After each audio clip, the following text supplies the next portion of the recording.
Ruby କହିବେ ସେ ପଲ୍ଲବୀ ଆଉ ଆଦର୍ଶ ଦି ଜଣ ଯାକ ମୋତେ ଇନସଲ୍ଟ କଲେ। ସେ ଆଦର୍ଶ ଜୋର କରି ମୋତେ ପଲ୍ଲବୀ ପାଖରୁ ମୋତେ କ୍ଷମା ମଗେଇଲା। ତାପରେ ବି ତୁ ସେଠିକି ଯାଇଥିଲୁ। କାହିଁକି ଯାଇଥିଲୁ ତା ପାଖକୁ ନୀଲମ? ତତେ କ'ଣ ତୋ ମାଆର ସମ୍ମାନ ପାଇଁ ଟିକେ ବି ଚିନ୍ତା ନାହିଁ? ନା ପୁଣି ପିଲାମାନେ ବଡ଼ ହେଇଗଲା ପରେ ବାପା ମାଆଙ୍କ ପାଇଁ ତାଙ୍କ ମନରେ ଟିକେ ବି ସମ୍ମାନ ନଥାଏ ଏକଥା ତୁ ପ୍ରମାଣ କରିଦେବାକୁ ଚାହୁଁଛୁ? ତାପରେ ନୀଲମ କହିବେ ମାମା ଏ ଭୁଲ ତମେ ବାର ବାର କରୁଛ। ମାମା ମୁଁ ତମକୁ କହିଥିଲି ନା ସବୁବେଳେ ତମ ପାଟି ବନ୍ଦ କରି ରଖିବ। ପଛେ ଯାହା ବି ହେଇଯାଉ ଆଦର୍ଶକୁ ରଗେଇଲା ଭଳି କିଛି ବି କରିବନି ତମେ। କିଛି ବି ନୁହେଁ। ତମେ ମୋ କଥା ମାନିଲନି ସେଥିପାଇଁ ସମସ୍ତଙ୍କ ଆଗରେ ତମେ ପଲ୍ଲବୀକୁ ସରି କହିଲ। ତମ ପାଇଁ ତମେ ନିଜେ ଦାୟୀ ମାମା ଆଉ କେହି ନୁହନ୍ତି। ତାପରେ ରୁବି ଆଶ୍ଚର୍ଯ୍ୟ ହେଇଯାଉଛନ୍ତି। ପୁଣି ନୀଲମ କହିବେ ମାମା ଏଠି ସମସ୍ତଙ୍କର ଆଦର୍ଶ ସହିତ ୱିକ୍ ଲିଙ୍କ ଅଛି। ସେ ମାୟା ଆଣ୍ଟି କି ଆନନ୍ଦ ଅଙ୍କଲ ହୁଅନ୍ତୁ କି ବିନୋଦ ଅଙ୍କଲ ମମତା ଆଣ୍ଟି ବା ପଲ୍ଲବୀ ସମସ୍ତେ ଆଦର୍ଶ ସହିତ ଯୋଡ଼ି ହେଇ ଅଛନ୍ତି। ଆଉ ଯଦି ତମେ ଆଦର୍ଶ ବିରୁଦ୍ଧରେ କିଛି ବି କହିଲ ସମସ୍ତେ ତମର ବିରୋଧୀ ହେଇଯିବେ। ସେଥିପାଇଁ କହୁଛି ମାମା ମୁଣ୍ଡ ଖଟାଅ ମୁଣ୍ଡ।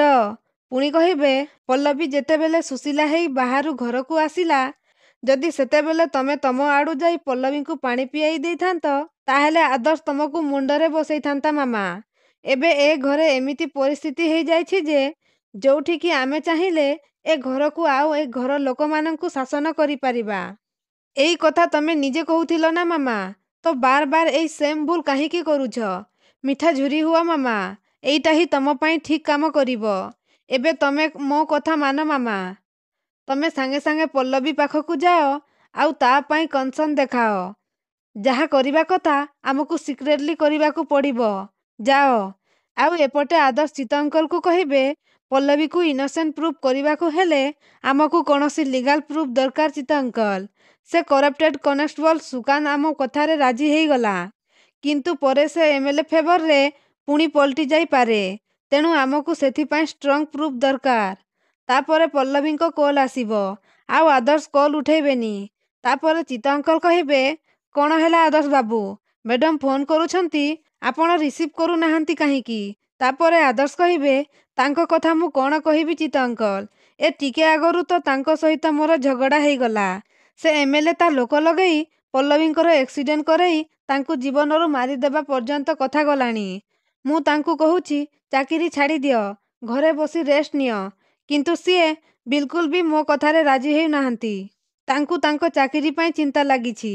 ଆଉ ସିଏ କେମିତି ତାଙ୍କୁ ନିଜକୁ ଇନୋସେଣ୍ଟ ବୋଲି ପ୍ରୁଭ୍ କରିବେ ସେଇ କଥା ଭାବି ହେଉଛନ୍ତି। ଚିତ୍ତ ଅଙ୍କଲ ସେ ସବୁ ତ ମୁଁ ତାଙ୍କ ପାଇଁ କରିଦେବି ନା। ତାପରେ ଚିତ୍ତ ଅଙ୍କଲ କହିବେ ଆପଣ ଠିକ୍ କଥା କହୁଛନ୍ତି ଆଦର୍ଶ ବାବୁ। ମ୍ୟାଡାମ କିଛି ଦିନ ଘରେ ରେଷ୍ଟ ନେବା ନିହାତି ଦରକାର। ତାପରେ ମ୍ୟାଡାମକୁ ନିର୍ଦ୍ଦୋଷ ପ୍ରମାଣିତ କରିବା ପାଇଁ ଆମେ ତ ସେସବୁ ପ୍ରମାଣ ଯୋଗାଡ଼ କରିବା ନା। ସେ ସୁକାନ୍ତର ଭିଡିଓ ରେକର୍ଡିଂ ମୋ ପାଖରେ ଅଛି। ମୁଁ ସେସବୁକୁ ଆଇଆଇସି ସାର୍ଙ୍କୁ ଦେଖେଇ ଦେବି।